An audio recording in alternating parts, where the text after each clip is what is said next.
Welcome to Rotary Reads. My name is Dave Bennett. I'm a member of the Rotary Club of Neepawa here in Neepawa, Manitoba. Rotary International is a worldwide service organization that has about 1.2 million members in, I'm guessing, about 40,000 clubs. It's in 129 different countries. Each month they put out a monthly magazine which is distributed to all members. I think it's in about 25 different languages. As you can appreciate, it can't always be in English. And it's our intent with this program to try and share some of the articles and stories, the club updates, the updates on Rotary worldwide initiatives and so on. So I hope you enjoy what we have for you today. With me today is Kate Jackman-Atkinson, who is a member of the corporate membership in our club. We have 2 or 3 corporate members. Stride Credit Union is a corporate member, and Kate is works there. So she's offered to come in and read for us today, and we appreciate that. Welcome, Kate. Thank you so much, Dave. I'm really excited to be here and share some really interesting articles that have been published in this magazine. That's great.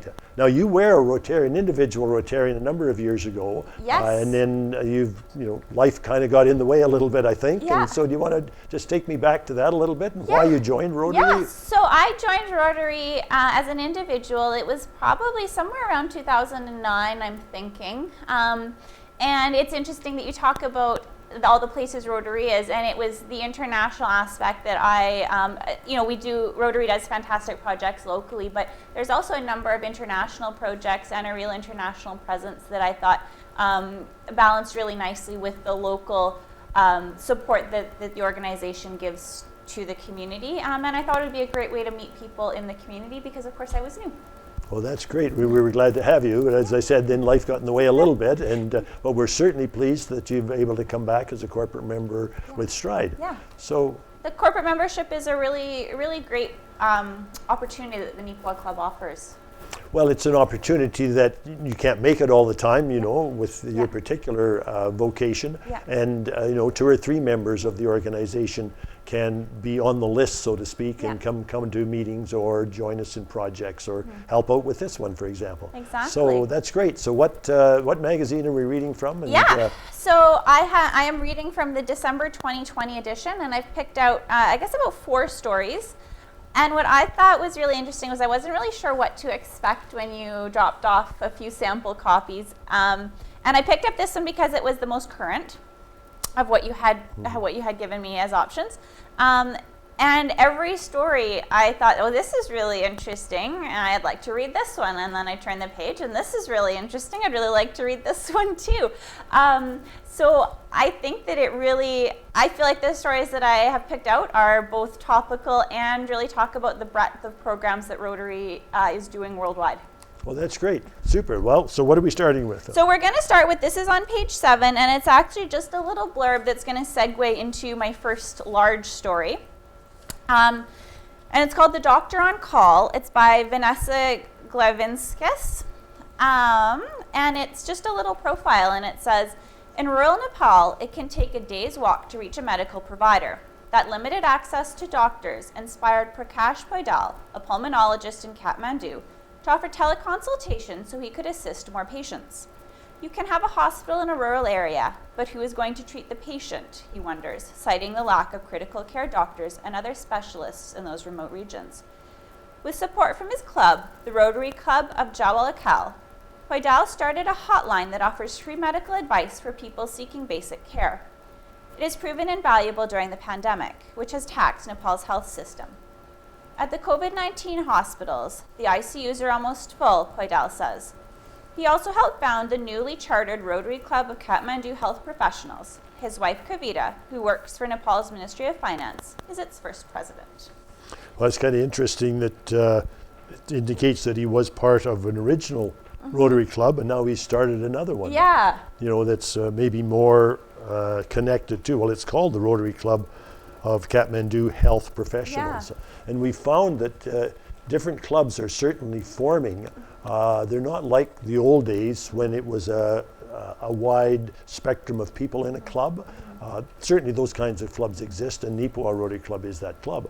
But new ones are forming now that are more specific to a vocation Yes. as such, and can do work in that area. Yeah, it's a great way for people who maybe have a more of a narrow focus or background in which they want to, provide service to work in a more focused area. Right, so he's probably a member of two clubs. He probably is.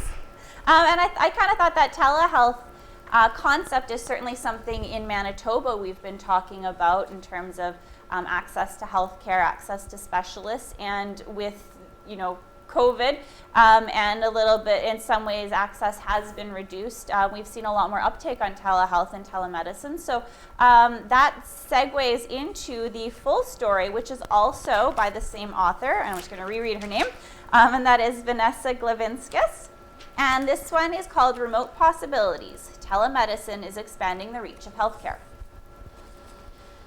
Right now, I can see all my patients through my mobile phone, says Prakash Poidal, a pulmonologist and member of the Rotary Club of Jawalakal, Nepal. Poidal uses a Kubi device to turn a tablet into a mini robot for remote monitoring of his COVID-19 patients, who are in isolation at Nepal National Hospital. Poidal learned about the Kubi and other telehealth practices during a vocational training trip to San Francisco last year. I do run round with all of my protective gear on, and then I see all my patients through this mini robot, he says, thankful that the Kubi helps protect him from exposure to the virus. The use of telehealth has surged worldwide during the COVID-19 pandemic. In the United States, a study by McKinsey found that 46% of consumers are now using telehealth, up from 11% in 2019. Broadly defined, telehealth includes everything from virtual visits with a doctor to remote monitoring of a patient's vitals to mobile health technologies.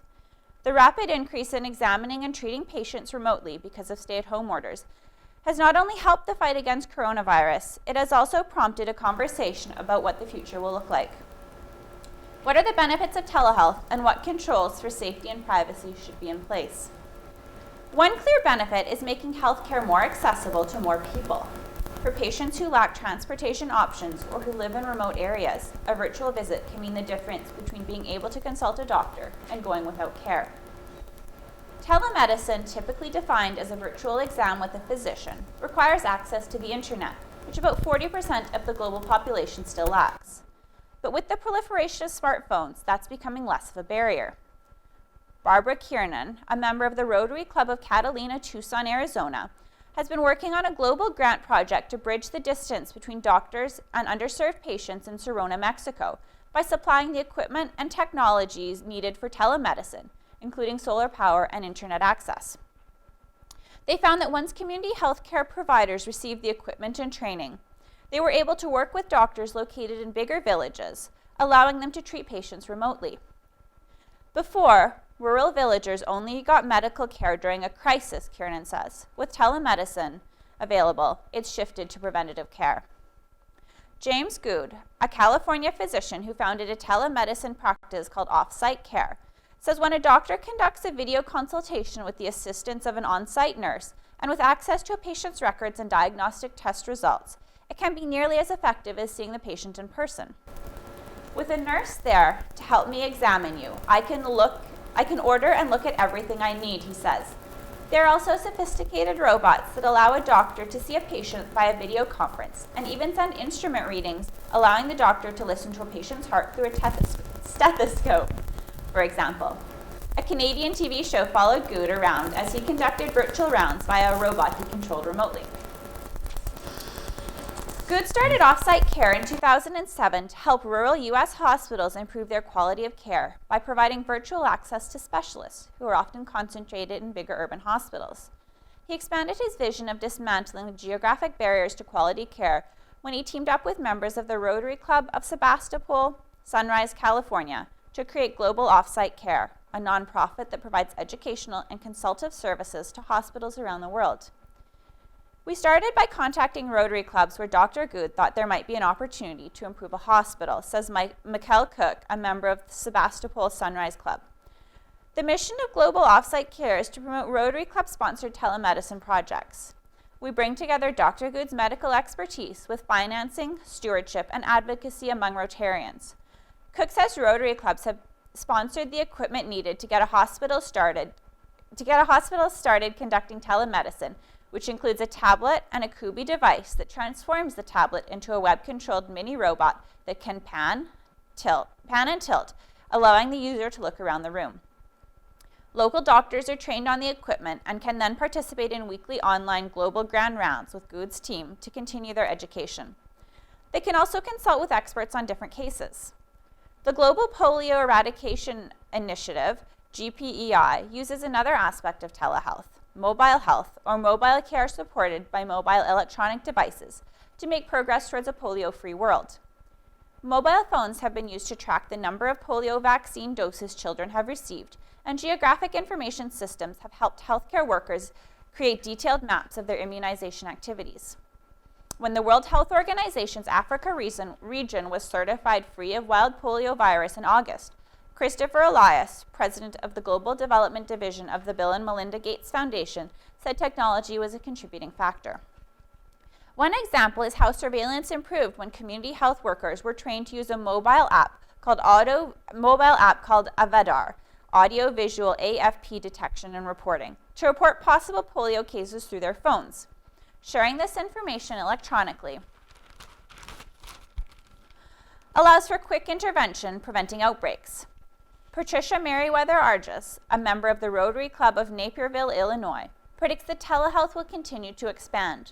There are lessons we can learn from this, says Merriweather-Argis, who runs an organization called Project Patient Care, and recently secured a Rotary Foundation global grant to distribute more than 200 tablets to residents of Chicago area nursing homes. The tablets will allow physicians to assess patients via telemedicine and families to visit with their loved ones via video conferencing. There will have to be some quality assessment and feedback from patients, she says, but the benefits are that telemedicine saves the patient time and lessens their exposure to others, so patients are more likely to make appointments. A survey of patients in Asia, Europe, and the United States by consulting firm Accenture seems to back up her prediction. 60% of patients said they wanted to use technology more for communicating with healthcare providers and managing their conditions. Good thinks this presents an opportunity to increase the capacity of under-resourced hospitals around the world. I want Rotary clubs to know that wherever they are, if they want to help a local hospital, if they have $5,000 or if we can raise it from elsewhere, it's done. We are at a point in the curve where we can go straight up. Wow, there's some Rotarians there that are really getting involved in doing some good work around. 60% said they would use that technology. Yeah. And people are happy to go to their local little hospital or nursing station or in a very, very remote place, their medical care person that they normally contact, where they're really quite afraid, as well as the distance to get there, and just put off and don't do those things. Yeah. So if you can do this remote, it's just wonderful what the scope is so wide as what can happen with this, I'm sure. Isn't it? And certainly once the infrastructure is there, I think people, with COVID-19 have kind of been pushed that way, and I think people are becoming a lot more comfortable with it. And they talk about ways, all the benefits from reducing potential exposure to just creating access where they're, those rural villages where they really, unless they were extremely sick, there really wasn't a feasible way to go get medical care. Right. And even think about little old Nepawa here. It'd been interesting. We could do another program probably just, having a couple of health professionals on to talk about how this telemedicine is used in Nepawa. We're only 2 hours from Winnipeg, 1 hour from Brandon. But, for people to have to travel that far, I have a friend that was certainly involved in it, I'm saying at least a couple of years ago, and they were having consultative appointments with their main doctor in Winnipeg. They go up to the local hospital and make the connection up there, and they had instruments if that was needed and so on. So it's been around for a while, but it's really interesting to see how it's used in other areas of the world as well. Yeah. Yes, exactly. So I thought that was a really interesting article because I do think that telemedicine is something that you know, even in rural Canada is something that people are talking about and something that's a benefit, as well as those really underserved communities around the world. Right, I know it's just the very bottom of that page where it says short takes, Kate. Yes. It says in July of 2020, I guess, excuse me, in July, the Rotary Foundation approved its largest ever global grant, $1.1 million, that'll be US million, Yeah.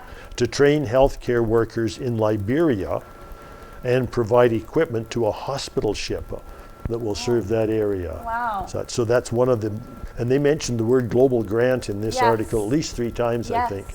Last week when Wayne Jacobson and I did a READS program, we talked about global grants and so on, and there were 6 or 7 of them we talked about. So the global grant's a big way for local clubs. Some of them, like us, join with other clubs, perhaps with a district, and get a global grant growing for some particular need somewhere in the world. So yeah, that's great. Shows off what Rotary's doing. Yeah, again, which is really great how we can see, you know, relatively small communities having an impact on a global scale.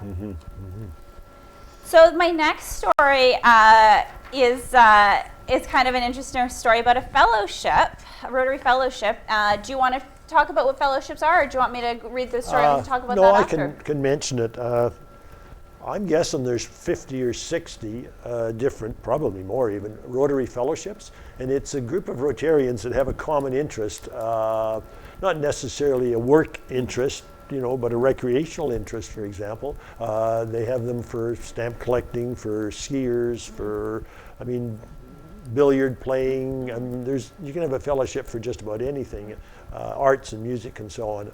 And it's just a way for Rotarians to get to know some Rotarians in other parts of the world, which is really just, that's what I love about Rotary too, is the international aspect of it. And you have something to talk about, and you share a common, really common interest. So this one, this one I don't belong to. No, you're not a member of this fellowship, No, I'm not a member Dave. of this one. When you mention it, people will know why. But I'm very intrigued by it. Yes. So this article is called Heavy Rotation, and it's by Joseph Durr. If you think metal music and Rotary don't mix, think again. Metal music is a huge part of my life, and so is Rotary, says Felix Heinz. Now I've combined these two worlds. Not long ago, Heinz, a member of the Rotary E-Club of Bavaria International, Germany, didn't think such a fusion was possible. But today, he and 165 others from 13 countries are rocking together in the Rotarian Metalhead Fellowship, which celebrates the thunderous style of rock typified by bands such as Metallica and Iron Maiden. There are more metalheads in Rotary than you think, says Heinz, ranging in age from 16 to their mid-70s.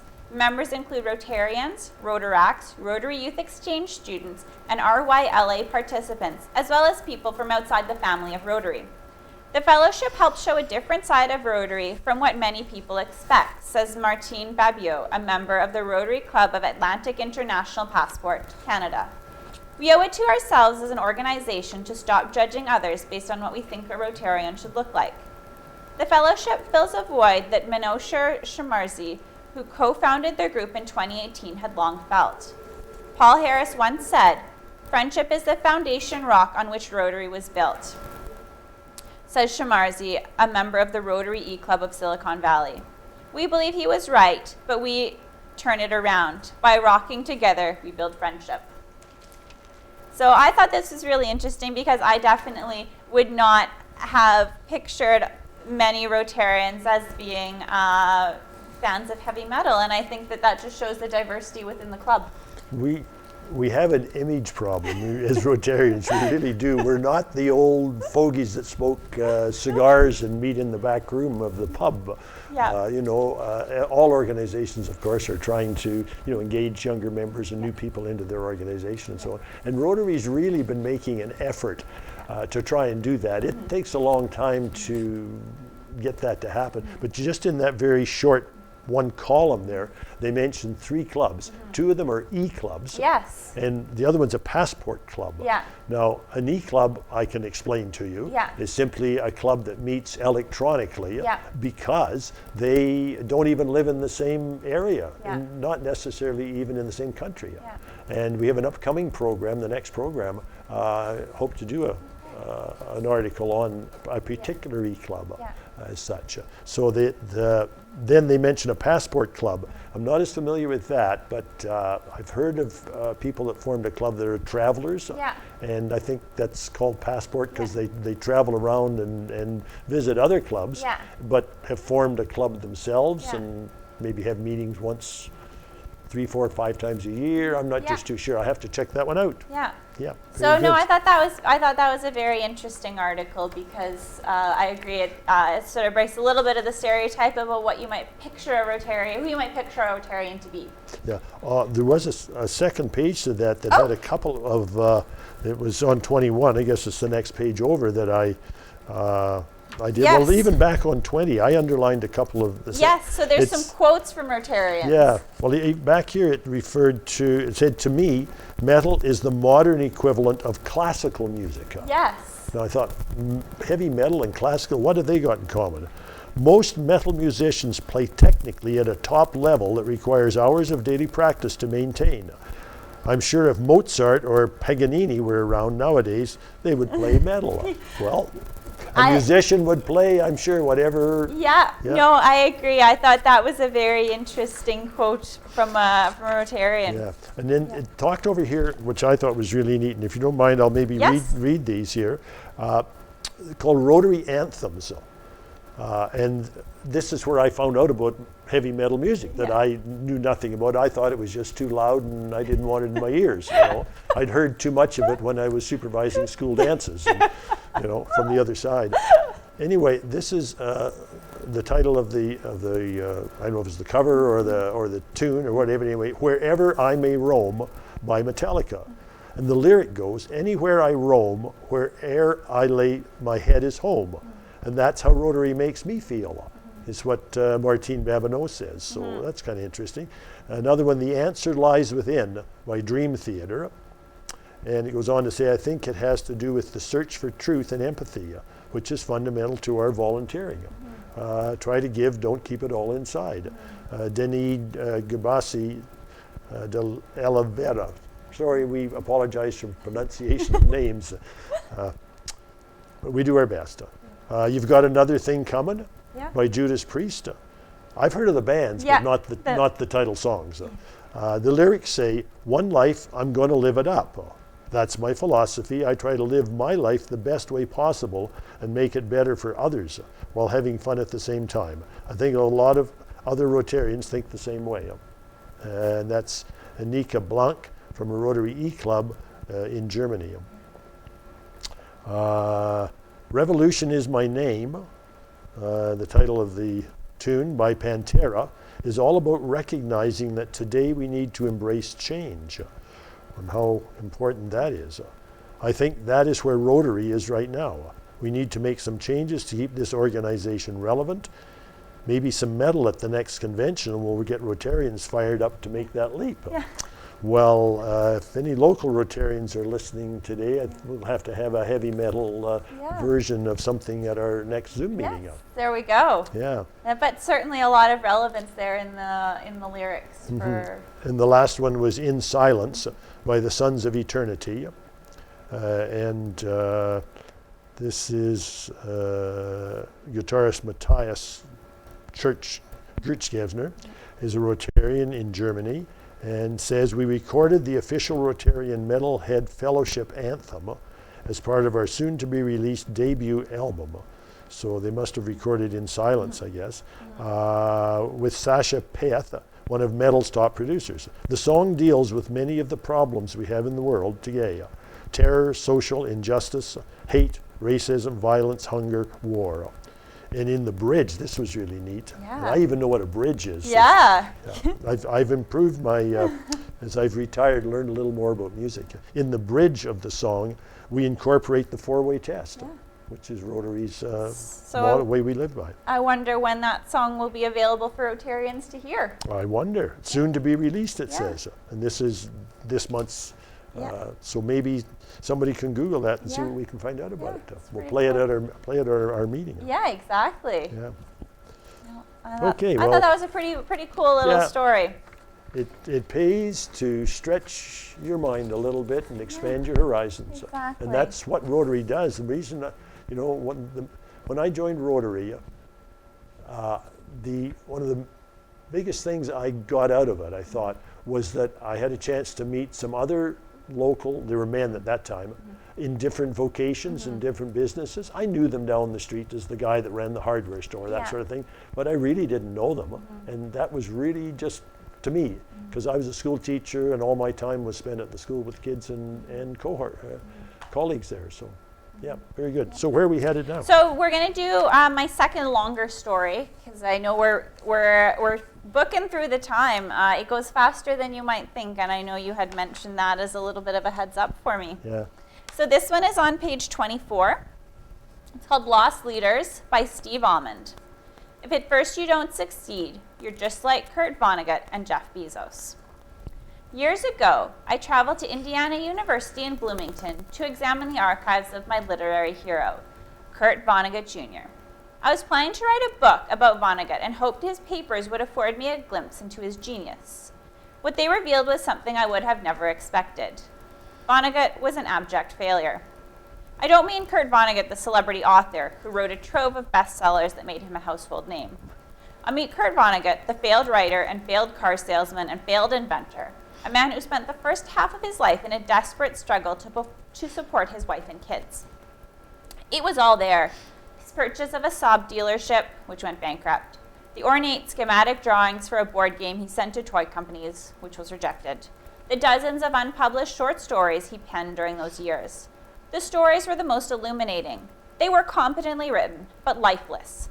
Nothing like the wise and witty tales he would produce later in his career. As I pored over these relics, my mind drifted back to the opening pages of Vonnegut's most famous novel, Slaughterhouse-Five, in which he discusses the biblical story of Lot. And Lot's wife was told not to look back where all those people and their homes had been, he wrote. But she did look back, and I loved her for that, because it was so human. So she was turned into a pillar of salt. Towards the end of his introduction, Vonnegut confesses that the book we're about to read is a failure and had to be, since it was written by a pillar of salt. Then I remembered a second passage, this one from Vonnegut's 1990 novel, Hocus Pocus. I am not writing this book for people below the age of 18, but I see no harm in telling young people to prepare for failure rather than success, since failure is the main thing that is going to happen to them. Both quotes have haunted me ever since, because like most people, most Americans in particular, I spent much of my life regarding failure as a kind of scourge, the ultimate humiliation. Only recently have I come to see failure as an inevitable part of ambition, not the opposite of success, but a necessary prelude to it. You don't have to take my word for it, though. Most of the folks we consider monumental successes say the same thing. Michael Jordan, for instance. The popular mythology around Jordan is that he became the ultimate winner because he couldn't stand losing. But Jordan understood failure as a potent motivational tool. In high school, he was relegated to the junior varsity team, a slight he never forgot. I've missed more than 9,000 shots in my career, he intoned in a famous Nike ad. I've lost almost 300 games. 26 times I've been trusted to take the game-winning shot and missed. I failed over and over and over again in my life, and that is why I succeed. Abraham Lincoln would appear to have little in common, aside from extraordinary height, with Michael Jordan, but he too was driven by a series of early setbacks that included failing in business, suffering a nervous breakdown, and losing his initial campaign for the Illinois legislature and U.S. Congress. My great concern is not whether you have failed, he observed, but whether you are content with your failure. Bill Gates dropped out of Harvard and bankrupted a business before going on to found Microsoft, which made him at 31 the world's youngest self-made billionaire at the time.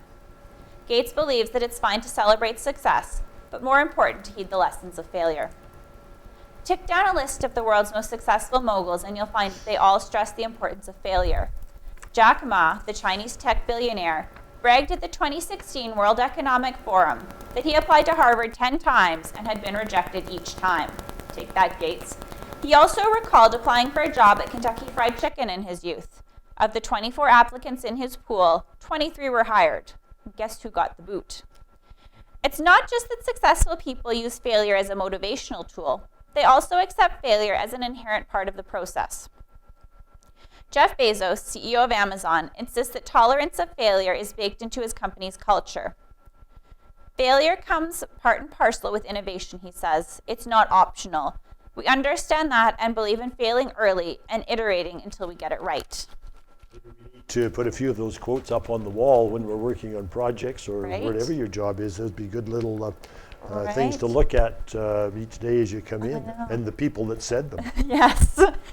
This notion of innovation as a function of failure dates back to America's most famous and prolific inventor, Thomas Edison. He understood that the great obstacle to success wasn't the psychic sting of failure, but the inhibitions caused by a fear of failure. When asked about one invention, Edison felt no shame in having logged thousands of failed attempts. In fact, he refused to view those attempts as failures at all. I've gotten a lot of results, he said. I know several thousand things that won't work. This sentiment echoes the motto of another famous thinker, Albert Einstein, who believed that failure was nothing more than success in progress. The man who came up with the theory of relativity never applied to Harvard, by the way, but on his first attempt, he failed the admission test to the Zurich Polytechnic.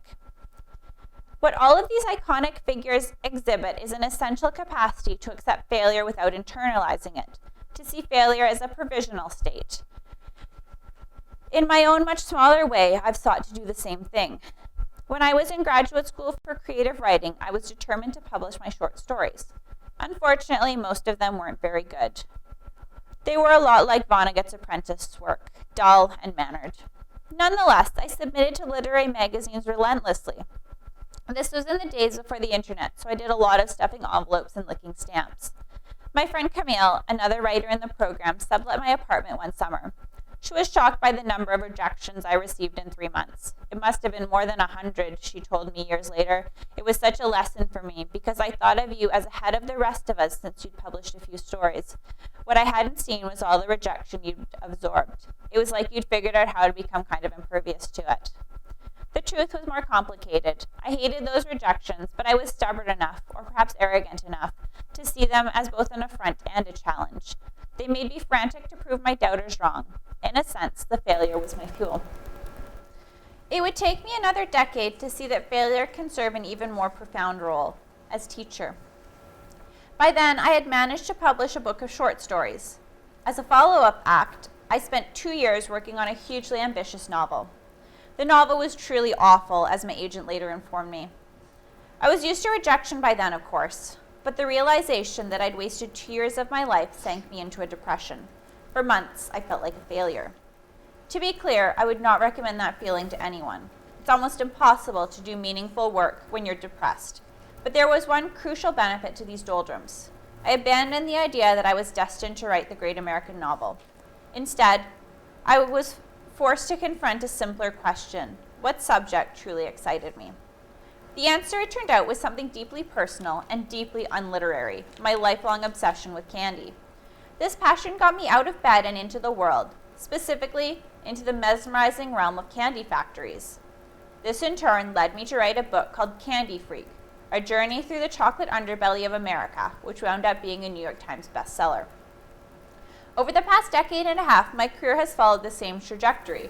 I routinely fail at writing novels and write my way out of a slump by focusing on a nonfiction book on a subject that enthralls me. I do hope to publish a novel someday, but I've accepted that failure to achieve that goal isn't the end of my writing career. It's merely an indication that I should pursue other projects. Even now, after 25 years as a writer, I fail all the time. Mostly, this failure takes the form of getting distracted. Just now, in the midst of writing this very paragraph, I went on the internet and found a video of a cat attempting to leap onto a nearby roof. The maker of this video had cleverly drawn all these thought bubbles above the cat's head so that he appeared to be doing some complicated math. The complicated math required to figure out his precise acceleration and trajectory. Then the cat jumped, missed the roof by 5 feet, and plummeted out of the frame. I watched this video 3 times. Then I returned to this essay, strangely refreshed. The cat was failing. It made you feel better, I guess, because somebody else was. Okay. As a writer, I feel exactly like that cat all the time. I'm continually hoping that my prose will have the precision and power to reach the reader. I do the math in my head, then I fall short and plummet out of the frame. The same is true of every celebrated artist or scientist or entrepreneur. Whatever magical talent they seem to possess, you're only seeing their triumphs. You're not seeing the mountains of failures they had to amass on the way to those triumphs. That, in fact, is how they reached the roof. They leapt from atop a mountain of failures. That's it. Well, that's, things change there just at the bottom of the second column when he says, what subject truly excited me? Yeah. And that's true. If the subject does, and it really doesn't matter, if cat videos really excite you, then you probably can be successful at making cat videos somehow or other. Yeah. So if you're in a vocation or a job or whatever you're doing and you're really not excited at all, you're just carrying it on, I suppose.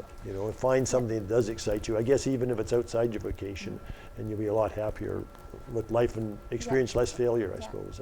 Yeah, and I think it's just a relevant reminder that, because we are very much, I think, in the idea is enforced that failure is bad, and I think this is a good reminder that failure isn't all bad. It can lead to successes, and I think especially now we see a lot more of people's successes and not necessarily the failures that it took to get there. Keep working on those failures until you get success out of it. I think we've got time. Yeah, This we'll other do this little little article quick you've one. got. Go ahead. So this is just a little quick profile. It's as told to Oria dos Santos, and it's called Worth the Wait. Polio survivor and world-class athlete picked up her sport at 38. I was 15 months old when I contracted polio. When I was an infant, they wouldn't give you the vaccine if you had the flu or a fever. Every time there was a vaccination campaign, I had a fever. So I was not vaccinated. I contracted the virus for lack of prevention. For me, prevention, vaccination, and polio eradication are very important. The virus affected the right side of my body. From the waist down, I have very little movement in my right leg. I use a wheelchair and crutches. I started competing late in life. After I had my son, I was overweight. Over time, the after effects of polio made it more and more difficult to walk. I joined the Asociación dos Defensas Físicos de Londrina, Association of the Physically Disabled in Londrina, and decided to participate in sports. I started with swimming, and later I trained in shot put, discus, and javelin. In 2005, I took part in a competition in São Paulo. The day after my events, there was a weightlifting event. At that time, things were a bit disorganized, and you could register for competitions right before they happened. My team encouraged me, and I decided to participate. Like many physically disadvantaged peoples whose legs are affected, my arms are very strong. In that first weightlifting competition, I won a gold medal. I fell in love with weightlifting. My Rotary Club, which is the Rotary Club of Londrina para Desporto, Brazil, was founded to support para-athletes and improve conditions for people with disabilities. I am proud to be the first president. I have a very demanding training schedule. I've been doing weightlifting for 12 years. From Monday to Friday, I usually train 3 to 4 hours a day, specifically weightlifting. Age doesn't matter when you love what you do. That is my message. When I give presentations at companies and schools. I started in sports at 32 with swimming. Then I got into weightlifting at 38. At 44, I won my first international medal, and at 46, I was a world medalist. At 52, I'm still active, and I haven't stopped to count how many Brazilian titles I have. So this is the story. The athlete is Marcia Menez. So I thought that was kind of a really interesting story, that it's never too late to get involved and make positive changes. Well, and I'm sure she had some failures along the way. I'm sure she probably so it did. kind of ties in with the other article, and she perseverance. Will bring her back to the top. She's a great role model. Very much so, and I don't know if the pictures show up, but this is a picture of her with her medals. So, And she was the founding first president of this Rotary Club, Yeah. founded to support para-athletes and improve conditions for people with disabilities. Which is similar to the one we talked about earlier of the healthcare professionals in Nepal. A different kind of Rotary Club with Yeah. more of a focused Yes. or focus on one thing as such, so that yeah, Rotary really is trying to accommodate, bring in people with different focuses, and arrange in the clubs and so on, so that people can take part. And certainly these are all people who want to make a difference in the broader community, want to make a positive difference to underserved communities and underserved people. So if you're watching this today and you think that Rotary might be something you'd like to find out more about, I'm sure there's Rotary Club in your area somewhere. As I mentioned, we're in 129 different countries, and there's over 40,000 clubs. You can Google Rotary, go to rotary.org, the main page of International Rotary, and find out about what we do. You can find out about the local clubs. I'm sure you can Google and find a local club in your area as well. And there's lots of ways to belong or help out or be a volunteer with Rotary. So thank you, Kate, for coming in today and bringing some really neat articles to mind. Each magazine is, as you found out, is it's hard to choose sometimes, just even with one magazine. Yeah, it sure is. As to what there are. So hopefully you've enjoyed some of the things we read and talked about today, and join us next time. This is Rotary Reads, and I'm Dave Bennett. Thank you for viewing.